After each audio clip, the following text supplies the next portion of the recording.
चलिए, तो आज के क्लास में हम देखें अगर तो आज के क्लास में हम लोग को पढ़ना है कॉन्फॉर्मेशनल आइसोमेरिज्म। पिछले क्लास में हम लोग ऑप्टिकल आइसोमेरिज्म मैक्सिमम पढ़ लिए थे। नहीं, ऑप्टिकल आइसोमेरिज्म में हायर लेवल पे जाइएगा तो और भी आपको बहुत सारे टॉपिक उसमें मिलते हैं, ध्यान रखना है, ठीक है।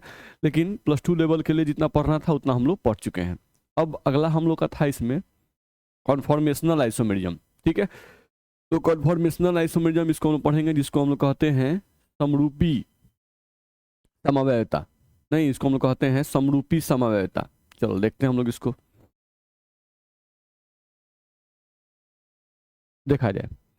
यहाँ देखा जाए तो लिखा हुआ है कॉन्फॉर्मेशनल आइसोमेरिज्म। कॉन्फॉर्मेशनल आइसोमेरिज्म जिसको हम लोग हिंदी में कह रहे हैं समरूपन समवयवता।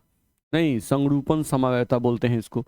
अब ये क्या है, नहीं समरूपन समवयवता क्या है इसको समझा जाए तो लिख रहा है पहला बात कि समरूपन ऐसे ऑर्गेनिक कंपाउंड में संभव होगा जिसमें कार्बन तथा कार्बन के बीच सिग्मा बॉन्ड उपस्थित होगा। नहीं, यहाँ पर हम लोग को देखा जाए अगर तो यहाँ से हम लोग क्या कहा जा रहा है उस बात को आप समझने की कोशिश कीजिए कि जो समरूपन समवयवता है ये ऐसे ऑर्गेनिक कंपाउंड में संभव होगा, ऐसे ऑर्गेनिक कंपाउंड में संभव होगा जिसमें कार्बन तथा कार्बन के बीच, क्या होगा, सिग्मा बॉन्ड उपस्थित होगा। जिसमें कार्बन तथा कार्बन के बीच क्या होगा, सिग्मा बॉन्ड उपस्थित होगा, ठीक है। सबसे पहला पॉइंट ये समझ में आया। क्या लिखा हुआ है, CH4 को छोड़कर शेष सभी अल्केन में समरूपण पाया जाता है। सही बात है भाई। नहीं, अगर हम लोग देखें अगर तो CH4 में समरूपण नहीं पाया जाएगा, यानी CH4 में कन्फॉर्मेशनल आइसोमेरिज्म नहीं पाया जाएगा। तो क्यों नहीं पाया जाएगा, तो CH4 में क्या कार्बन कार्बन में सिंगल बॉन्ड है क्या? अगर आप CH4 लिखते हो तो यहाँ पर CH, इधर भी H, इधर भी हम लोग का H और इधर भी हम लोग का H।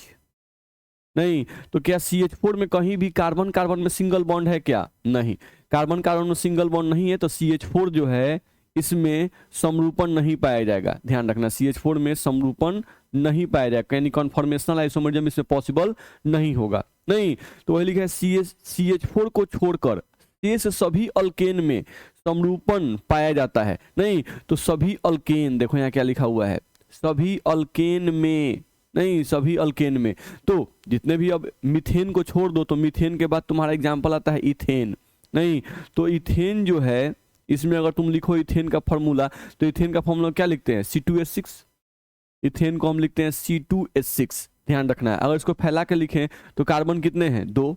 नहीं, हाइड्रोजन कितना है, 6। तो इस कार्बन पर 3 हाइड्रोजन और इस कार्बन पर 3 हाइड्रोजन, और यहाँ पे कार्बन कार्बन में क्या होगा, सिंगल बॉन्ड होगा। कार्बन कार्बन में क्या होगा, हम लोग का सिंगल बॉन्ड होगा। तो यहाँ से हम लोग देख सकते हैं कि हम लोग का CH3 आ गया और CH3 आ गया। नहीं, तो यहाँ पे कार्बन और कार्बन में क्या है, सिंगल बॉन्ड।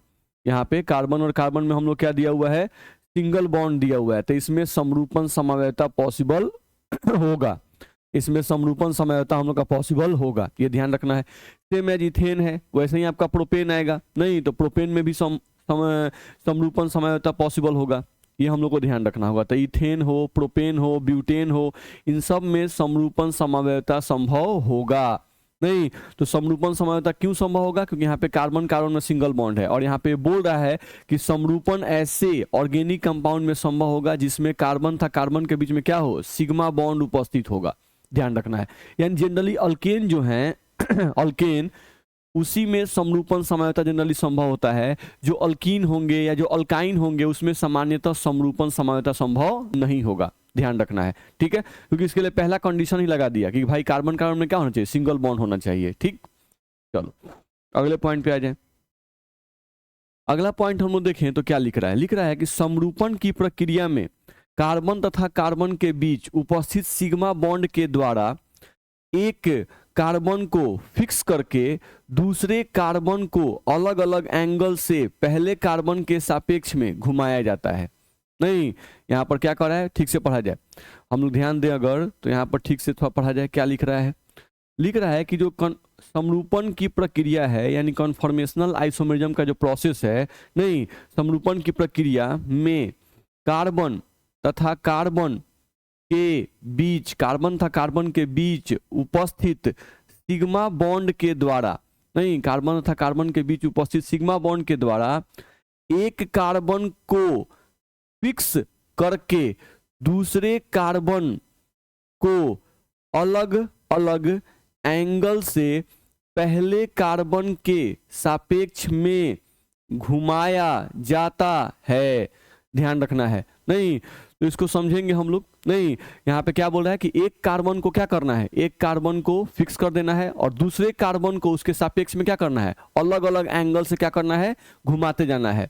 नहीं, इससे होगा क्या, इससे होगा क्या, तो लिख रहा है जिससे एक ही अणु की विभिन्न त्रिविम संरचनाएं प्राप्त होती हैं। जिससे आपको इथेन का ही, या मतलब आप कोई भी अगर अल्केन लेते हैं, नहीं तो किसी भी अल्केन में एक कार्बन को फिक्स कर दीजिए। किसी भी अल्केन में क्या करना है, आप किसी पहले दो कार्बन को पकड़ लीजिए, नहीं जिनके बीच में सिंगल बॉन्ड उपस्थित है। तो अल्केन है तो सिंगल बॉन्ड तो होगा ही, तो कार्बन कार्बन में सिंगल बॉन्ड है, नहीं अब उसमें एक कार्बन को फिक्स कीजिए, दूसरे कार्बन को पहले कार्बन के सापेक्ष में अलग अलग एंगल पर घुमाइए, अलग अलग कोण पर घुमाइए। तो इससे आपको क्या होगा, एक ही अणु की विभिन्न त्रिविम संरचनाएं प्राप्त होती हैं। इन विभिन्न संरचनाओं को ही समरूपी कहते हैं। इन विभिन्न संरचनाओं को क्या कहते हैं, समरूपी। तथा इस घटना को समरूपण कहते हैं। तो इस घटना को क्या कहते हैं बाबू, समरूपण कहते हैं। नहीं, अब इस बात को थोड़ा समझ लेते हैं, इस बात को हम लोग थोड़ा सा समझ लेते हैं। देखो थोड़ा सा हम समझाने की कोशिश करते हैं, आप समझिए। तो देखिए तो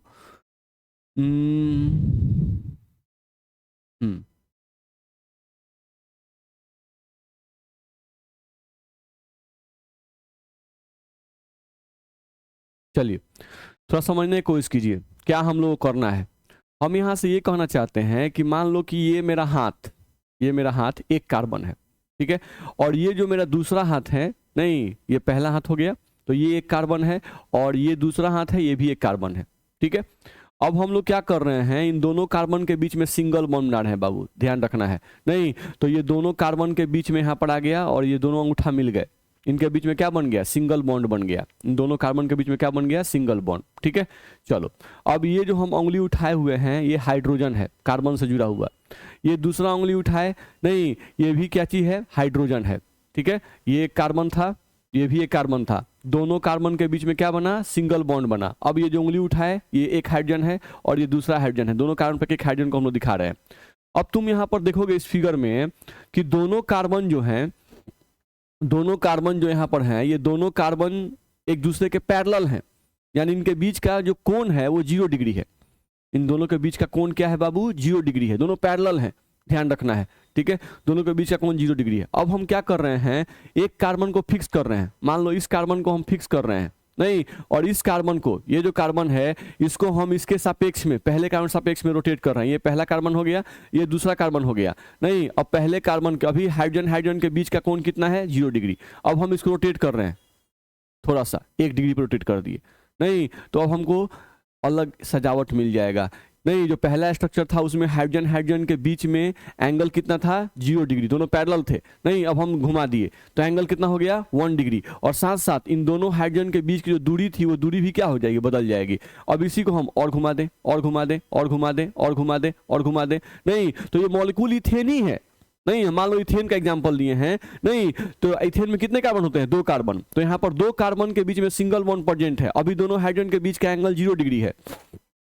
अब हम क्या कर रहे हैं, एक हाइड्रोजन को फिक्स कर दिए और दूसरे हाइड्रोजन को उसके सापेक्ष में रोटेट कर रहे हैं। तो तुम देख लो होगा क्या, नहीं कि एंगल का मान बदल रहा है, मॉलिक्यूल वही है, बस त्रिविमीय सजावट अलग अलग हो रही है। एंगल का मान बदल रहा है, और साथ साथ 2 हाइड्रोजन के बीच की जो दूरी थी, नहीं उन दोनों हाइड्रोजन के बीच की दूरी क्या हो रही है, अलग अलग हो रही है। दोनों हाइड्रोजन के बीच की दूरी क्या हो रही है बाबू, अलग अलग हो रही है। तो इस तरह से देखा जाए तो एक ही अणु का कोई पूछे कि बाबू कितना इसका समरूपी समवायी बना सकते हो, इथेन का, मान लो हम इथेन लिए हुए हैं, इसका कितना समरूपी समवायी बना सकते हो, तो समरूपी समवायी कैसे बनता है, कार्बन कार्बन के बीच में सिंगल बॉन्ड होना चाहिए, नहीं और एक कार्बन को फिक्स करके दूसरे कार्बन को एक कार्बन के सापेक्ष में रोटेट करना है। नहीं तो 1 डिग्री पे घुमाएंगे, एक स्ट्रक्चर मिल गया, दूसरा स्ट्रक्चर, तीसरा स्ट्रक्चर, चौथा स्ट्रक्चर, 5वां स्ट्रक्चर। तो ऐसा कितना स्ट्रक्चर मिल सकता है, इन्फिनिटी स्ट्रक्चर मिल सकता है, अनगिनत स्ट्रक्चर मिल सकता है, एक ही मॉलिक्यूल का अलग अलग स्ट्रक्चर आपको मिल सकता है। ये सब इथेन ही है, लेकिन इथेन अलग अलग रूप में पाया जा सकता है अगर हम लोग रोटेशन करेंगे तो, ध्यान रखना है। तो आपको पता भी है कि दो एटम के बीच में अगर सिग्मा बॉन्ड होता है तो उनके बीच में फ्री रोटेशन अलाउड है, उनके बीच में फ्री रोटेशन क्या है बाबू, अलाउड है। तो यहाँ पर फ्री रोटेशन पॉसिबल है नहीं। तो एक मॉलिक्यूल का अगर कॉन्फॉर्मेशनल आइसोमर हम लोग बनाएंगे, एक मॉलिक्यूल का अगर कॉन्फॉर्मेशनल आइसोमर हम लोग बनाएंगे तो कॉन्फॉर्मेशनल आइसोमर का मतलब हुआ नहीं कि दो एटम के बीच में, दो कार्बन के बीच में सिग्मा बॉन्ड होना चाहिए, नहीं, दो एटम यानी दो कार्बन के बीच में सिग्मा बॉन्ड होना चाहिए और इसमें एक एटम को फिक्स करके दूसरे एटम को क्या करना है, एक के सापेक्ष में रोटेट करना है। नहीं तो रोटेट करने से एक ही अणु का अलग अलग संरचना प्राप्त होगा, एक ही अणु का अलग अलग संरचना, त्रिविमीय संरचना प्राप्त होगा, नहीं, अलग अलग सजावट प्राप्त होगा, ध्यान रखना है। उसी अलग अलग सजावट को हम लोग क्या कहते हैं, कॉन्फॉर्मेशनल आइसोमर्स कहते हैं। नहीं, उसी अलग अलग स्ट्रक्चर को हम लोग क्या कहते हैं बाबू, कॉन्फॉर्मेशनल आइसोमर्स कहते हैं। नहीं तो एक अगर इथेन का हम एग्जांपल लें तो एक इथेन का कॉन्फॉर्मेशनल आइसोमर्स कितना हो सकता है, अनगिनत हो सकता है, क्योंकि हम लोग हो सकता है कि 1 डिग्री पे घुमाए, 1.5 डिग्री पर, नहीं 2.25 डिग्री पर, 2 डिग्री पर, 3 डिग्री पर, 3.5 डिग्री पर, नहीं तो ऐसा कितना स्ट्रक्चर हम लोग प्राप्त कर सकते हैं, अनगिनत स्ट्रक्चर प्राप्त कर सकते हैं, ध्यान रखना है। तो आई होप मेरी बात आपको समझ में आ रही होगी कि मैं क्या कहना चाहता हूं, ठीक है। चलो तो हम आगे बढ़ते हैं। अब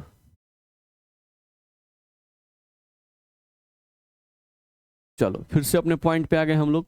अब यहाँ से अगर देखें अगर तो हम लोग को बोला गया यहाँ से, नहीं फिर से पढ़ते हैं कि समरूपण की प्रक्रिया में कार्बन तथा कार्बन के बीच उपस्थित सिग्मा बॉन्ड के द्वारा, नहीं उपस्थित सिग्मा बॉन्ड के द्वारा एक कार्बन को फिक्स करके दूसरे कार्बन को अलग अलग एंगल से पहले कार्बन के सापेक्ष में घुमाया जाता है, जिससे एक ही अणु की विभिन्न त्रिविम संरचनाएं प्राप्त होती हैं।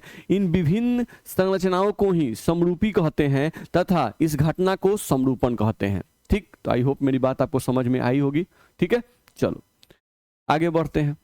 लिख रहा है कि कॉन्फॉर्मेशनल आइसोमर्स को रोटेशनल आइसोमर्स या रोटेमर्स भी कहा जाता है। नहीं, इनको आपको ध्यान रखना होगा कि ये जो कन्फॉर्मेशनल आइसोमर्स हैं इनको हम लोग क्या कहते हैं, रोटेशनल आइसोमर कहते हैं। क्या कहते हैं इनको, रोटेशनल आइसोमर्स या इनको रोटेमर्स भी कहा जाता है। तो क्यों कहा जाता है भाई, नहीं क्योंकि देख रहे हो एक ही मॉलिक्यूल का जो अलग अलग त्रिविमीय सजावट हमको प्राप्त हो रहा है, वो कैसे प्राप्त हो रहा है, तो सिग्मा बॉन्ड के रोटेशन के कारण।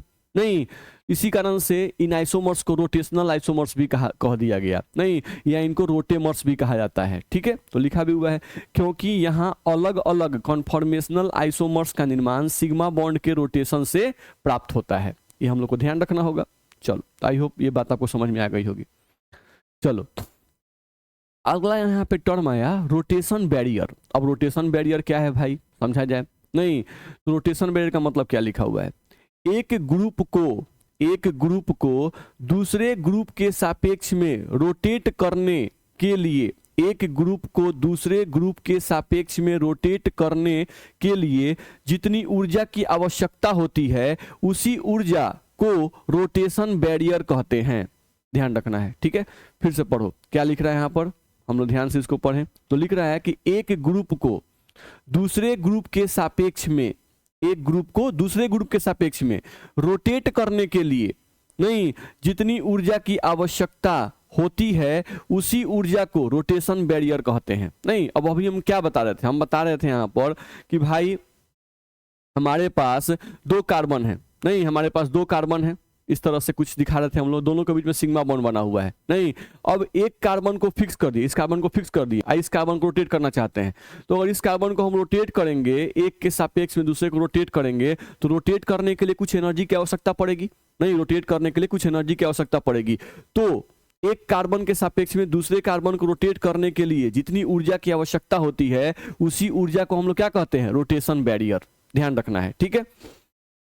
अब यहां लिखा हुआ है, तुम पढ़ोगे कि rotation barrier directly proportional to bond multiplicity. नहीं, तो बॉन्ड मल्टीप्लिसिटी का मतलब क्या है, बॉन्ड मल्टीप्लिसिटी का मतलब हुआ बॉन्ड की संख्या, बॉन्ड की संख्या। नहीं, यानी हमको ध्यान रखना होगा कि 2 एटम के बीच में बॉन्ड की संख्या जितनी ज्यादा होगी, दो एटम के बीच में बॉन्ड की संख्या जितनी ज्यादा होगी, रोटेशन बैरियर का मान उतना ही ज्यादा होगा। तो रोटेशन बैरियर का मान ज्यादा होगा, इसका मतलब हुआ कि अगर दो एटम के बीच में मान लो हम सिंगल बॉन्ड रखते हैं, दो एटम के बीच में सिंगल बॉन्ड है तो यहाँ रोटेट करना आसान है, यहाँ पे कम ऊर्जा लगेगी।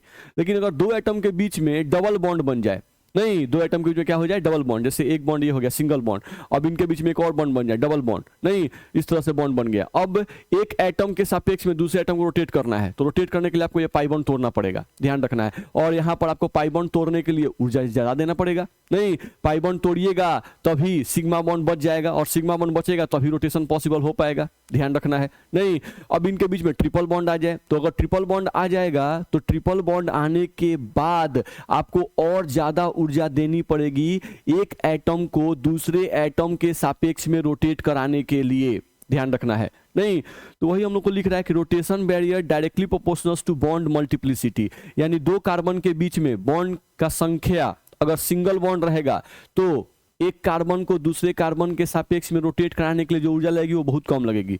जैसे जैसे दो कार्बन के बीच में बॉन्ड की संख्या बढ़ती जाएगी, नहीं, एक कार्बन को दूसरे कार्बन के सापेक्ष में रोटेट कराने के लिए उतनी ही ज्यादा ऊर्जा की आवश्यकता होगी, ध्यान रखना है, ठीक। तो ये पॉइंट ध्यान रखिएगा। चलो, तो उसी पॉइंट को यहाँ पे लिखा हुआ है, आप देख सकते हो, लिखा हुआ है अर्थात जैसे जैसे कार्बन तथा कार्बन के बीच आबंध की संख्या बढ़ती जाएगी, एक ग्रुप को दूसरे ग्रुप के सापेक्ष में रोटेट करने के लिए उतनी ही ज्यादा ऊर्जा की आवश्यकता होगी, ठीक है। तो उसी बात को मैंने यहाँ समझा के लिख दिया है, आई होप मेरी बात आपको समझ में आ गई होगी।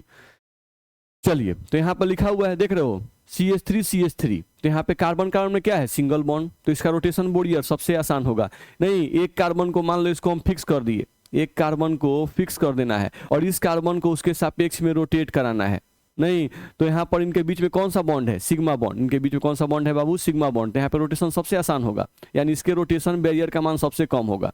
यहाँ पे कार्बन कार्बन में डबल बॉन्ड आ गया, नहीं, तो यहाँ पर रोटेशन बैरियर का मान ज्यादा होगा, क्योंकि यहाँ पर सिग्मा बॉन्ड भी है और पाई बॉन्ड भी है, यहाँ पे रोटेट करने के लिए आपको पाई बॉन्ड तोड़ना पड़ेगा, नहीं, तो ध्यान रखना है। यहाँ पर ट्रिपल बॉन्ड है, तो यहाँ पर एक सिग्मा है और दो पाई है, तो यहाँ पर आपको दो पाई बॉन्ड तोड़िएगा तब जाकर रोटेशन अलाउ होगा, तो दो पाई बॉन्ड तोड़ने में एनर्जी भी ज्यादा लगेगा भाई, नहीं, ज्यादा एनर्जी लगेगा, तो निश्चित रूप से इसके रोटेशन बैरियर का मान सबसे ज्यादा होगा। तो ऑर्डर ऑफ रोटेशन बैरियर कोई पूछता है तो सबसे ज्यादा एनर्जी लगेगा 3 में, तब 2 में, और सबसे कम लगेगा 1 में, ये पॉइंट ध्यान रखिएगा। चलिए अगले पॉइंट पे आइए, यहां लिख रहा है कि यदि रोटेशन बैरियर का मान कहीं दे दे 0.6 किलो कैलोरी पर मोल नहीं हो, तो इस रोटेशन को फ्री रोटेशन, नहीं, मुक्त घूर्णन कहते हैं, ध्यान रखना है। यदि रोटेशन बैरियर का मान, यानी मान लो एक कार्बन के सापेक्ष में दूसरे कार्बन को रोटेट करवाने के लिए जो एनर्जी चाहिए, उस एनर्जी का मान अगर कहीं पे 0.6 किलो कैलोरी पर मोल दिया हुआ है, तो समझ जाओ कि वहाँ पे कार्बन कार्बन में सिंगल बॉन्ड है और यहाँ रोटेशन एकदम आसान से होगा, और रोटेशन को हम क्या कहेंगे, फ्री रोटेशन, यानी वहाँ पे रोटेशन बहुत इजीली हो जाएगा, अपने आप भी हो सकता है, ध्यान रखना है। मॉलिक्यूल अपने आप को स्टेबल करने के लिए रोटेशन कर सकता है, ध्यान रखना है, ठीक। तो जब भी इतना अगर वैल्यू रहे 0.6 किलो कैलोरी पर मोल रहे, तो इसका मतलब क्या समझेंगे, कार्बन कार्बन में क्या बॉन्ड है, सिंगल बॉन्ड है, सिग्मा बॉन्ड है, ध्यान रखना है, नहीं, तो वहां पे रोटेशन इजीली होगा। फिर बोल रहा है कि यदि रोटेशन बैरियर का मान 20 किलो कैलोरी पर मोल, यदि रोटेशन बैरियर का मान 20 किलो कैलोरी पर मोल से ज्यादा हो, नहीं, तो ऐसा रोटेशन क्या कहलाएगा, ध्यान से पढ़ो, रेस्ट्रिक्टेड रोटेशन कहलाएगा, यानी rotation is not allowed. Rotation यहाँ पर करना आसान नहीं होगा, यहाँ पर रोटेशन करने के लिए आपको बहुत सारे बॉन्ड्स तोड़ने पड़ेंगे, ध्यान रखना है, तो ये पॉइंट भी ध्यान रखिएगा।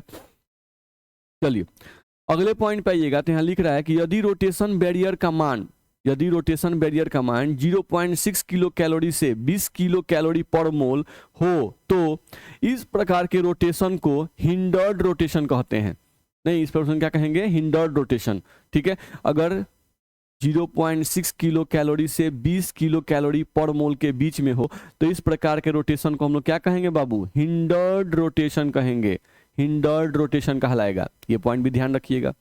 चलिए अगले पॉइंट पे आइए, क्या लिख रहा है, समरूपन समावयवियों को दो तरीकों से दर्शाया जाता है। चलो भाई ठीक है, समरूपन समावयवी जो होते हैं इनको दो तरीकों से दर्शाया जाता है, कैसे दर्शाएंगे देखेंगे हम लोग। लिख रहा है एक तरीका है न्यूमान प्रोजेक्शन फॉर्मूला के द्वारा, यहाँ पे न्यूमान में कहीं कहीं डबल एन भी लिखा रहता है तो हम लिख देते हैं न्यूमान प्रोजेक्शन फॉर्मूला के द्वारा। नहीं तो न्यूमान तो वैज्ञानिक का नाम है, नहीं, और प्रोजेक्शन फॉर्मूला को हिंदी में प्रक्षेपण सूत्र कहते हैं, ध्यान रखना है। तो न्यूमान प्रोजेक्शन फॉर्मूला के द्वारा समरूपण समायोग दर्शाया जाएगा, या एक तरीका है 100 हर्ट्ज प्रोजेक्शन फॉर्मूला के द्वारा, नहीं, न्यूमान प्रोजेक्शन फॉर्मूला के द्वारा या 100 हर्ट्ज प्रोजेक्शन फॉर्मूला के द्वारा समरूपण समायोग को दर्शाया जाता है। अब कैसे कैसे दर्शाया जाएगा हम लोग देखेंगे, चलो देखते हैं। चलो अगला लिखा हुआ है कन्फॉर्मेशन ऑफ इथेन। तो सबसे पहला अल्केन जो कन्फॉर्मेशनल आइसोमरिज्म दिखाएगा वो कौन होगा, इथेन, क्योंकि हम लोग पढ़ चुके हैं मीथेन तो कन्फॉर्मेशनल आइसोमरिज्म दिखाता ही नहीं है। क्यों? क्योंकि वहां पे कार्बन कार्बन में सिंगल बॉन्ड नहीं है, ध्यान रखना है।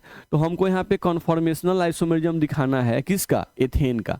नहीं चलो एथेन का समरूपण, ठीक।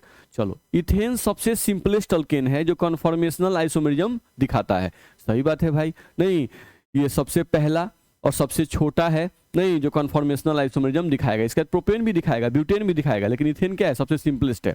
चलो इथेन में एक कार्बन के सापेक्ष में, ध्यान से पढ़ना है, यहां पर लिखा हुआ है इथेन में एक कार्बन के सापेक्ष में, एक कार्बन के सापेक्ष में यदि दूसरे कार्बन को घुमाया जाए तो हमें अनगिनत त्रिविमीय सजावट प्राप्त होंगे। तो यहां आपको समझा चुके हैं, नहीं, कि भाई इथेन ले लो, यानी एक कार्बन, नहीं, हम पहले ही बता चुके हैं, एक कार्बन और ये दूसरा कार्बन, नहीं, अब इन दोनों के बीच में सिंगल बॉन्ड, अभी दोनों हाइड्रोजन के बीच, दोनों हाइड्रोजन एक दूसरे के पैरेलल हैं, नहीं, अब इनको एक के सापेक्ष में दूसरे को हम रोटेट करेंगे, तो रोटेट करेंगे, नहीं, तो अलग अलग संरचनाएं हमको मिलेंगी, अलग अलग सजावट मिलेगा इथेन का। तो कितना सजावट मिल सकता है, अनगिनत सजावट हम लोग को मिल सकता है।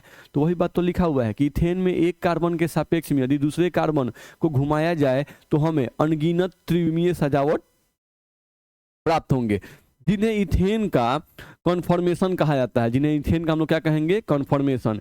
इसलिए हम कह सकते हैं कि इथेन के इनफाइनाइट कन्फॉर्मेशन संभव है, नहीं, यानी इथेन का इनफाइनाइट कन्फॉर्मेशन संभव है। तो कन्फॉर्मेशन मतलब क्या, सिग्मा बॉन्ड के अराउंड रोटेशन करके इथेन का कितना स्ट्रक्चर बना सकते हैं, तो इनफाइनाइट स्ट्रक्चर हम लोग बना सकते हैं, ध्यान रखना है। चलो अगले पॉइंट पे आ जाओ, न्यूमान प्रोजेक्शन फॉर्मूला के द्वारा इथेन को दर्शाने का तरीका, न्यूमान प्रोजेक्शन फॉर्मूला के द्वारा इथेन को दर्शाने का तरीका। तो इथेन कैसे दर्शाएंगे, चलो इथेन का फॉर्मूला क्या होता है बाबू, CH3 सिंगल बॉन्ड CH3, ये इथेन का फॉर्मूला हो गया, CH3 सिंगल बॉन्ड CH3। नहीं, अब एक कार्बन को हम मान रहे हैं कि ये फ्रंट कार्बन है, एक कार्बन को हम लोग मान क्या ले रहे हैं, फ्रंट कार्बन, और एक कार्बन को हम मान रहे हैं बैक कार्बन। एक कार्बन को, इथेन में दो कार्बन है, एक कार्बन को हम मान लिए फ्रंट कार्बन और एक कार्बन को हम लोग क्या मान लिए, बैक कार्बन। जैसे मान लो कि ये पेन है, नहीं, ये सिंगल बॉन्ड दर्शा रहा है, इस कोने पर एक कार्बन है, इस कोने पर एक कार्बन है, और इस कोने पर एक कार्बन है, नहीं, इस कोने पर एक कार्बन है और इस कोने पर एक कार्बन है, ध्यान रखना, ठीक है। अब हम क्या कर रहे हैं, इसी को थोड़ा ऐसे घुमा रहे हैं, देखो सीधे, ठीक है।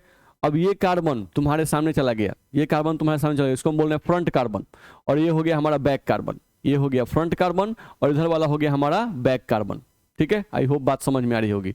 हम बोल रहे हैं कि ये सिग्मा बॉन्ड है, ध्यान से देख लो, नहीं, ये तुम्हारा सिग्मा बॉन्ड है, यहाँ पर इस कोण पर एक कार्बन है और इस कोण पर एक कार्बन है, नहीं, अब इसी को हम ऐसे घुमा रहे हैं, नहीं, तो देख लो, ये हो गया फ्रंट यानी आगे वाला कार्बन, और ये हो गया पीछे वाला कार्बन, ये हो गया आगे वाला कार्बन, ये हो गया पीछे वाला कार्बन, नहीं, इस तरह से। जैसे इथेन को ऐसे दिखाया हुआ है, इथेन को ऐसे दिखाया हुआ है, नहीं, आपके बोर्ड पर, इसी को हम ऐसे कर दिए, नहीं, तो ये हो गया फ्रंट कार्बन, ये हो गया बैक कार्बन, ठीक है। तो आई होप मेरी बात आपको समझ में आ रही होगी। चलो, तो इथेन में दो कार्बन है, दोनों कार्बन को लिख दिया गया, एक कार्बन को फ्रंट कार्बन माना गया और एक कार्बन को बैक कार्बन माना गया। चलो, एक कार्बन पर कितना हाइड्रोजन है बाबू, फ्रंट कार्बन पर कितना हाइड्रोजन है, 3 हाइड्रोजन, अब बैक कार्बन पर कितना हाइड्रोजन है, 3 हाइड्रोजन, ये सब बात ध्यान रखना, ठीक। चलो आगे बढ़ो, लिख रहा है इस सूत्र के अनुसार फ्रंट कार्बन को डॉट से दर्शाया जाता है। इस सूत्र के अनुसार फ्रंट कार्बन को, ध्यान से देखना, फ्रंट कार्बन को कैसे दिखाना है, डॉट से दर्शाया जाता है, फ्रंट कार्बन को डॉट से दर्शाया जाता है, तथा बैक कार्बन को क्या चीज दिखाना है, सर्किल से, देखो गोल हम खींचे हुए हैं, सर्किल, वृत्त से दर्शाया जाता है, ठीक है। उसके बाद फ्रंट कार्बन तथा बैक कार्बन के बचे हुए तीन तीन आबंधों को सममित तरीके से डॉट तथा सर्किल पर दर्शाया जाता है। नहीं, क्या लिख रहा है, ध्यान से पढ़ो।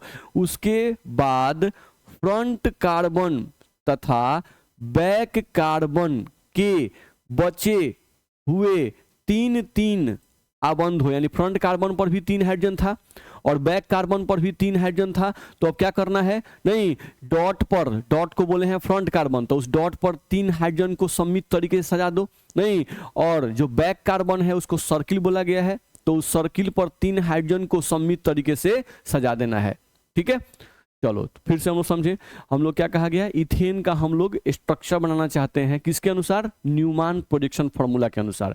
तो न्यूमैन प्रोजेक्शन फॉर्मूला क्या कहता है कि भाई इथेन में 2 कार्बन है, एक कार्बन को फ्रंट कार्बन मान लीजिए, एक कार्बन को बैक कार्बन मान लीजिए। फ्रंट कार्बन जो है उसको डॉट से दिखाइएगा और बैक कार्बन को सर्किल से दिखाइएगा। नहीं, फ्रंट कार्बन पर 3 हाइड्रोजन है तो उनको सममित तरीके से सजा दीजिएगा, और बैक कार्बन जो है यानी कि सर्किल जो है, उस सर्किल पर 3 हाइड्रोजन है उसको भी सममित तरीके से सजा दीजिएगा। ठीक, चलो आगे बढ़े। अब रिप्रेजेंटेशन ऑफ इथेन। तो इथेन में अभी तुम सोचो कि अभी हम लोग इसको बोले थे, याद करो, इसको हम लोग बोले थे फ्रंट कार्बन, एक को हम लोग बोले थे फ्रंट कार्बन, और एक को हम लोग क्या बोले थे, बैक कार्बन। नहीं, तो फ्रंट कार्बन को दर्शाना है डॉट से और बैक कार्बन को दर्शाना है सर्किल से। ठीक है, तो चलो अब हम दर्शाने की कोशिश करते हैं। चलो यहां से देखो, तो हम लोग पहले बैक कार्बन बनाते हैं, सर्किल ले लेते हैं और ये हम बना रहे हैं, देखो बैक कार्बन, ये हो गया हमारा बैक कार्बन। ठीक है, अब इसमें हम लाते हैं फ्रंट कार्बन, तो फ्रंट कार्बन को किसी और कलर से दिखाते हैं। नहीं, तो फ्रंट कार्बन कैसे दिखाना है, डॉट से, फ्रंट कार्बन को हम डॉट से दिखा दिए।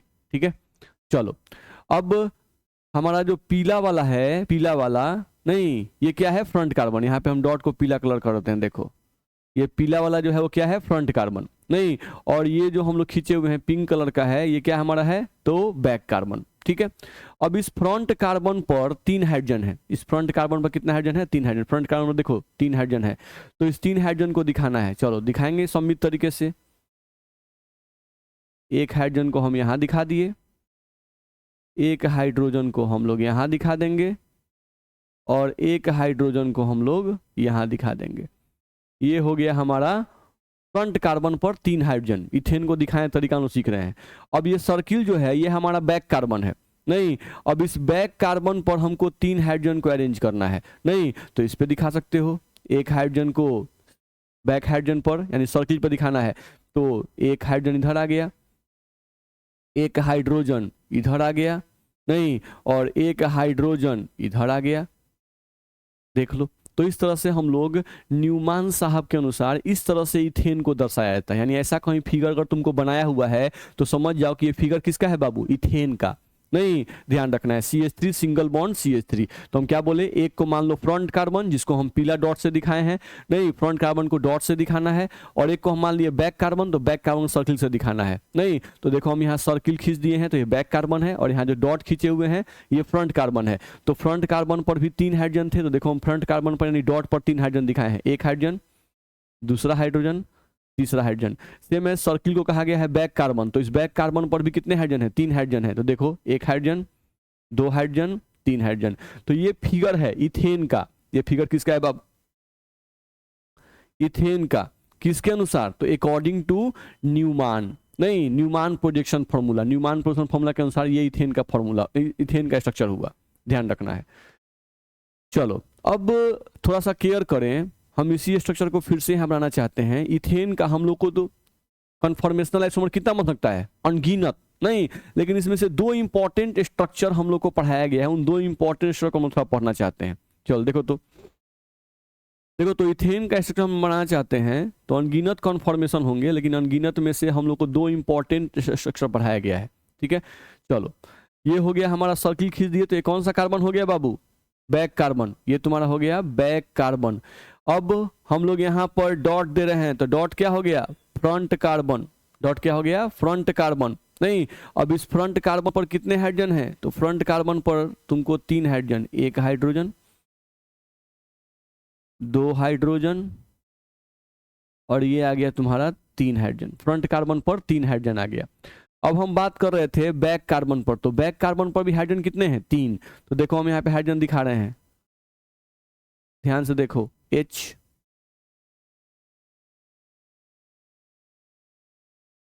H, H, ध्यान रखना है। नहीं, तो यहां से जो हम लोग दिखाए, यहां से जो हम लोग फिगर में दिखाए तुमको H, H और H, नहीं, तो इसका, इस फिगर का मतलब क्या हुआ? इस फिगर का मतलब हुआ, ध्यान से मेरा थोड़ा हाथ देखना, नहीं, ये एक कार्बन था, ये दूसरा कार्बन था, नहीं, ये जो ब्लैक पहने हुए हैं ये दूसरा कार्बन है और ये पहला कार्बन। अब इन दोनों के बीच में सिंगल बॉन्ड बन गया, दोनों कार्बन के बीच में क्या बन गया? Single bond. अभी दोनों हाइड्रोजन क्या है? एक दूसरे के पैरेलल है, नहीं, दोनों हाइड्रोजन क्या है? एक दूसरे के पैरेलल है, यानी इनके बीच का एंगल कितना है? इनके बीच का कोण कितना है बाबू? तो इनके बीच का कोण है 0 डिग्री। कोण कितना है बाबू? 0 डिग्री। नहीं, तो ये जो स्ट्रक्चर हम लोग बनाए हुए हैं, ये जो स्ट्रक्चर बनाया कि दोनों हाइड्रोजन जो है दूसरे के पैरेलल है, नहीं, इनके बीच का कोण जो है वो 0 डिग्री है, वही स्ट्रक्चर यहाँ पर बनाया गया है। तो यहाँ पर आपको ध्यान रखना होगा कि यहाँ पर जो 2 हाइड्रोजन बनाया गया है, एक आपका येलो वाला, एक आपका येलो वाला जो हाइड्रोजन यहाँ बनाया गया हुआ है और एक जो पिंक वाला हाइड्रोजन बनाया गया है, ये दोनों जो है एक दूसरे के सामने सामने हैं। ये दोनों हाइड्रोजन से क्या है? सामने है। इनके बीच का एंगल कितना है? 0 डिग्री। यहाँ भी जो हम लोग 2 हाइड्रोजन लिखे हुए हैं, ये येलो कलर का और यहाँ पे पिंक कलर का, इनके बीच का भी एंगल कितना है? 0 डिग्री। दोनों से एक दूसरे के पैरेलल हैं, ये भी दोनों से क्या है? पैरेलल हैं। इनके बीच में हम लोगों का जो बॉन्ड एंगल है, बॉन्ड एंगल, नहीं, बॉन्ड एंगल, ठीक है, इज इक्वल टू कितना है बाबू? 0 डिग्री। 2 हाइड्रोजन के बीच का यहाँ पे जो आबंध कोण है वो कितना है? 0 डिग्री है, ध्यान रखना है। तो अगर इथेन में इस तरह का स्ट्रक्चर बनाया जाए तो इथेन के इस स्ट्रक्चर को इक्लिप्स्ड फॉर्म कहते हैं। क्या कहते हैं इसको? इक्लिप्स्ड फॉर्म, इक्लिप्स्ड फॉर्म, इसको इक्लिप्स्ड फॉर्म कहो या इक्लिप्स्ड कॉन्फॉर्मेशन कहो of ethane, eclipsed conformation of ethane. इस स्ट्रक्चर को, नहीं, जब हाइड्रोजन हाइड्रोजन के बीच का जो एंगल हो वो क्या हो? 0 हो। तो बॉन्ड एंगल यहाँ पर 0 है, ध्यान रखना है, ठीक है। बॉन्ड एंगल यहाँ पर क्या है? 0 है। तो यहाँ पर ये हो गया बॉन्ड एंगल 0, तो इसको बोल देंगे इक्लिप्स्ड फॉर्म, या इसी को इक्लिप्स्ड कॉन्फॉर्मेशन कहते हैं। इक्लिप्स्ड, इक्लिप्स्ड कॉन्फॉर्मेशन कहा जाता है। नहीं, हिंदी में कहें तो इसको कहा जाता है ग्रसित, हिंदी में कहें इसको तो इसको कहा जाता है ग्रसित समरूपता, ग्रसित समरूपता, ये ग्रसित समरूपता है, आपको ध्यान रखना पड़ेगा। नहीं, इसको हम लोग हिंदी में कहते हैं ग्रसित समरूपता। अब इसी का हम दूसरा फिगर बनाना चाहते हैं इथेन का। देखो तो ये सर्किल हम खींच दिए तो ये हमारा कौन सा बन गया? Back carbon. यहाँ पर हम लोग डॉट दे दिए तो डॉट हमारा कौन सा कार्बन रिप्रेजेंट करेगा बाबू? Front carbon. नहीं, अब हम लोग क्या कर रहे हैं? फ्रंट कार्बन पर कितने हाइड्रोजन हैं? तो 3। तो फ्रंट कार्बन को हम फिक्स कर दिए हैं, इसको रोटेट नहीं कर रहे हैं। 1 2 3, जैसा था वैसा रहने दिए, नहीं, फ्रंट कार्बन को ऐसे ही रहने दिए। और जो बैक कार्बन वाला है उसको हम लोग क्या कर रहे हैं? रोटेट कर रहे हैं। नहीं, ये मान लो फ्रंट कार्बन, ये वाला फ्रंट कार्बन, और ये वाला जो ब्लैक हम पहने हुए, ये ब्लैक, ये हो गया हमारा बैक कार्बन। अब इसको फिक्स कर दिए, इसको रोटेट कर रहे हैं, इसको फिक्स कर दिए, इसको फिक्स कर दिया, इसको रोटेट कर रहे हैं। नहीं, यानी कि येलो वाले को हम फिक्स कर रहे हैं, नहीं, और ऑरेंज वाले को, यानी सॉरी पिंक वाले को क्या कर रहे हैं? रोटेट कर रहे हैं। तो अब रोटेट कर दिए, और रोटेट कितना से कर दिए? 60 डिग्री से। नहीं, तो अभी यहाँ पर दोनों हाइड्रोजन के बीच का एंगल, पहले वर्षन में दोनों हाइड्रोजन के बीच का एंगल कितना था? 0 डिग्री। अब यहाँ पर हम जब इसको 60 डिग्री से रोटेट करेंगे तो ये जो हाइड्रोजन जो यहाँ पर पैरेलल था, अब वो हाइड्रोजन यहाँ पे आ जाएगा।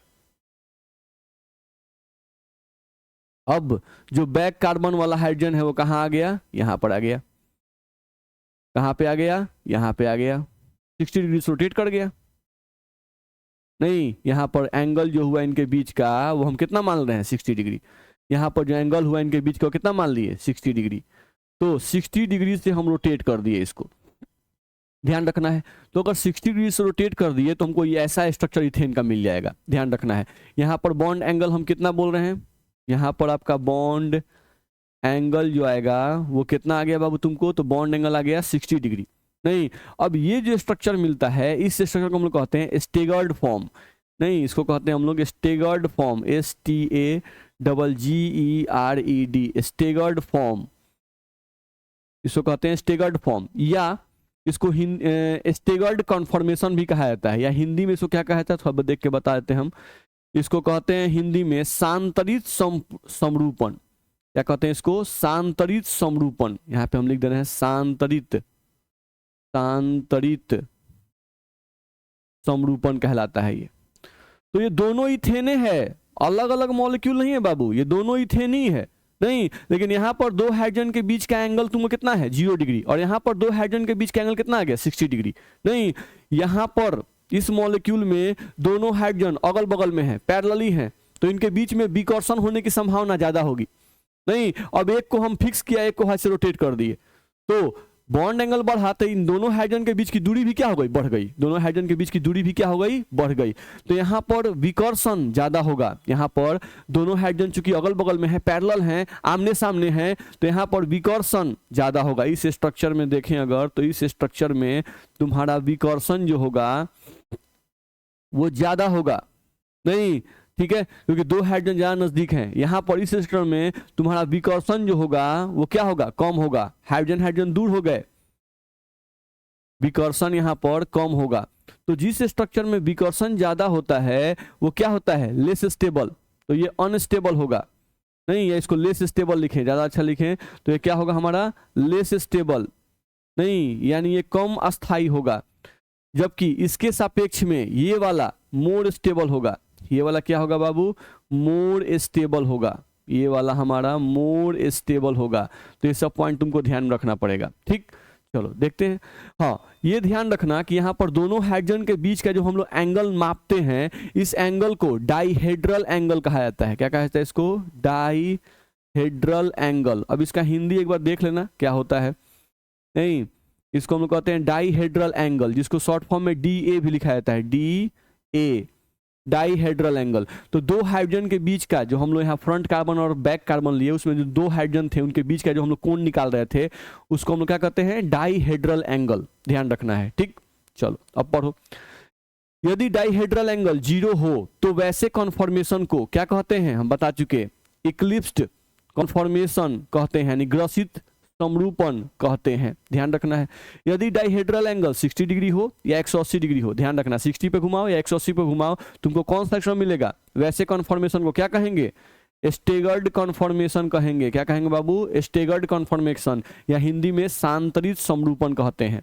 ठीक, तो ये पॉइंट तुमको ध्यान रखना होगा। चलो अगले पॉइंट पे आ जाओ। अगर स्टेबिलिटी ऑर्डर की बात करोगे तो स्टेगर्ड फॉर्म क्या होगा, ज्यादा स्टेबल होगा, और इक्लिप्स्ड फॉर्म क्या होगा, कम स्टेबल होगा। समझ रहे हो तुम। एनर्जी ऑर्डर की हम लोग बात करें तो इक्लिप्स्ड फॉर्म जो होगा, इक्लिप्स्ड फॉर्म जो होगा इसकी एनर्जी ज्यादा होगी, और स्टेगर्ड फॉर्म की एनर्जी क्या होगी, कम होगी। क्योंकि तुम लोग जानते हो, बहुत अच्छे तरीके से जानते हो कि एनर्जी और स्टेबिलिटी में उल्टा संबंध होता है। एनर्जी में और स्टेबिलिटी में उल्टा संबंध होता है। नहीं, तो स्टेगर्ड फॉर्म ज्यादा स्टेबल था, तो जो ज्यादा स्टेबल होगा उसकी एनर्जी कम होगी। इक्लिप्स्ड फॉर्म कम स्टेबल था, तो इसकी एनर्जी ज्यादा होगी। ठीक, तो ये बात भी तुम समझते हो। चलो, क्या लिखा हुआ, EF, EF मतलब इक्लिप्स्ड फॉर्म, SF मतलब स्टेगर्ड फॉर्म। इक्लिप्स्ड फॉर्म था स्टेगर्ड फॉर्म के बीच ऊर्जा का अंतर 3.2 किलो कैलोरी पर मोल होता है। 3.2 किलो कैलोरी पर मोल होता है। ये बात ध्यान रखना होगा, याद रखने वाली बात है। इथेन के सभी मॉलिक्यूल ज्यादातर स्टेगर्ड फॉर्म, SF मतलब स्टेगर्ड फॉर्म में पाए जाते हैं। नहीं, यानी प्रकृति में इथेन का अलग अलग रूप पाया जाता है, लेकिन उसमें ज्यादातर इथेन प्रकृति में किस रूप में पाए जाते हैं, स्टेगर्ड फॉर्म में। क्यों भाई, क्योंकि स्टेगर्ड फॉर्म क्या है, स्टेबल फॉर्म है, और कोई भी मॉलिक्यूल किस रूप में रहना चाहता है, तो स्टेबल फॉर्म में ही रहना चाहता है। ध्यान रखना है। नहीं तो कोई पूछे कि इथेन का कौन सा रूप प्रकृति में ज्यादा पाया जाता है, तो स्टेगर्ड फॉर्म। नहीं, क्यों भाई, तो ये ज्यादा स्टेबल फॉर्म है, इसलिए यही फॉर्म ज्यादा इथेन का पाया जाता है। ठीक, तो ये कॉन्फॉर्मेशनल आइसोमरिज्म आज के क्लास में थोड़ा बहुत हम लोग इंट्रोडक्शन आज के क्लास में किए, ध्यान रखना है। अगले क्लास में हम लोग इस कॉन्फॉर्मेशनल आइसोमरिज्म में और भी पॉइंट पढ़ेंगे। ठीक है, ध्यान से इसको आप रिवाइज कर लीजिएगा, ध्यान से इसको लिख लीजिएगा, कोई दिक्कत होगा तो हमसे डिस्कस कीजिएगा। ठीक है, चलिए। तो आज के लिए इतना ही पढ़ेंगे, अगले क्लास में फिर आगे बढ़ेंगे। ठीक है, थैंक यू।